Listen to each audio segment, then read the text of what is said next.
আল্লাহও চায় আপনি আপনারা ছোট করেন। আল্লাহর এটা দেখতে বড্ড ভালো লাগে যে আমার বান্দা ছোট হয়ে থাকতে চায়। মান তাওয়াদা তারাফা, যে নিচে নামতেছে আল্লাহ টাইনা উঠায়, আর যে উঠতেছে আল্লাহ থাপ্পড় মেরে নিচে নামায়। কথা কন। মুসা আলাইহিস সালাম, সহিহ বুখারীর বর্ণনা, বনি ইসরাইলের লোকদের মাঝে ওয়াজ করতেছিলেন, এরকম নসিহত করছিলেন। তো একজন দাঁড়িয়ে বলল, ইয়া নবী আল্লাহ মুসা, মান আ'লামুন নাস ফিল আরদ। হে মুসা নবী, জানতে বড় মনে চায় বর্তমান পৃথিবীর সবচেয়ে বড় জ্ঞানী কে? মুসা আলাইহিস সালাম কয় আমি। মুসা আলাইহিস সালাম কি বললেন? আনা। আসলে কথাটা ঠিক। আল্লাহ যখন যে নবীকে পৃথিবীতে পাঠায় তখন তাকে সবচেয়ে বেশি জ্ঞান দিয়ে পাঠায়, সেই হিসেবে ঠিকই উনি সবচেয়ে জ্ঞানী। কিন্তু উনি এইভাবে নিজেকে সবচেয়ে বড় জ্ঞানী বলে দিবে, এটা আল্লাহর পছন্দ হয় না। আল্লাহ চেয়েছিলেন মুসা আলাইহিস সালাম যেন বলে আল্লাহু আ'লাম, আল্লাহই জ্ঞানী। সুবহানাল্লাহ কইবেন না? কিন্তু তা না করে উনি কি করলেন? যখন বলল সবচেয়ে বড় জ্ঞানী কে, উনি হুট করে কি বলে ফেললেন? আনা, আমি। আল্লাহ এটা পছন্দ করেনি। আল্লাহ ডেকে বললেন, মুসা, ইউ আর অ্যাবসলিউটলি রং, তুমি ভুল করেছো। তুমি সবচেয়ে জ্ঞানী নও, তোমার চেয়ে বড় জ্ঞানী আছে। আর আল্লাহও চায় আপনি আপনারা ছোট করেন। আল্লাহর এটা দেখতে বড্ড ভালো লাগে যে আমার বান্দা ছোট হয়ে থাকতে চায়। মান তাওয়াদা তারাফা, যে নিচে নামতেছে আল্লাহ টাইনা উঠায়, আর যে উঠতেছে আল্লাহ থাপ্পড় মেরে নিচে নামায়। কথা কন। মুসা আলাইহিস সালাম, সহিহ বুখারীর বর্ণনা, বনি ইসরাইলের লোকদের মাঝে ওয়াজ করতেছিলেন, এরকম নসিহত করছিলেন। তো একজন দাঁড়িয়ে বলল, ইয়া নবী আল্লাহ মুসা, মান আ'লামুন নাস ফিল আরদ।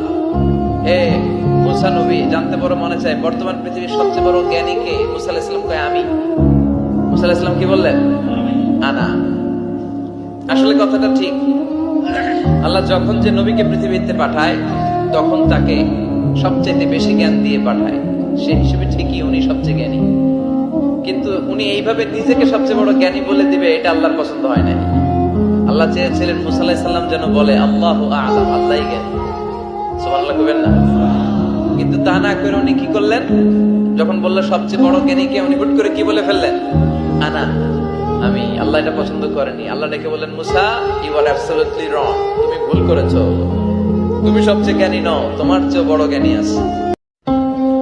আর আল্লাহও চায় আপনি আপনারা ছোট করেন। আল্লাহর এটা দেখতে বড্ড ভালো লাগে যে আমার বান্দা ছোট হয়ে থাকতে চায়। মান তাওয়াদা তারাফা, যে নিচে নামতেছে আল্লাহ টাইনা উঠায়, আর যে উঠতেছে আল্লাহ থাপ্পড় মেরে নিচে নামায়। কথা কন। মুসা আলাইহিস সালাম, সহিহ বুখারীর বর্ণনা, বনি ইসরাইলের লোকদের মাঝে ওয়াজ করতেছিলেন, এরকম নসিহত করছিলেন। তো একজন দাঁড়িয়ে বলল, ইয়া নবী আল্লাহ মুসা, মান আ'লামুন নাস ফিল আরদ। হে মুসা নবী, জানতে বড় মনে চায় বর্তমান পৃথিবীর সবচেয়ে বড় জ্ঞানী কে? মুসা আলাইহিস সালাম কয় আমি। মুসা আলাইহিস সালাম কি বললেন? আনা। আসলে কথাটা ঠিক। আল্লাহ যখন যে নবীকে পৃথিবীতে পাঠায় তখন তাকে সবচেয়ে বেশি জ্ঞান দিয়ে পাঠায়, সেই হিসেবে ঠিকই উনি সবচেয়ে জ্ঞানী। কিন্তু উনি এইভাবে নিজেকে সবচেয়ে বড় জ্ঞানী বলে দিবে, এটা আল্লাহর পছন্দ হয় না। আল্লাহ চেয়েছিলেন মুসা আলাইহিস সালাম যেন বলে আল্লাহু আ'লাম, আল্লাহই জ্ঞানী। সুবহানাল্লাহ কইবেন না? কিন্তু তা না করে উনি কি করলেন? যখন বলল সবচেয়ে বড় জ্ঞানী কে, উনি হুট করে কি বলে ফেললেন? আনা, আমি। আল্লাহ এটা পছন্দ করেনি। আল্লাহ ডেকে বললেন, মুসা, ইউ আর অ্যাবসলিউটলি রং, তুমি ভুল করেছো। তুমি সবচেয়ে জ্ঞানী নও, তোমার চেয়ে বড় জ্ঞানী আছে।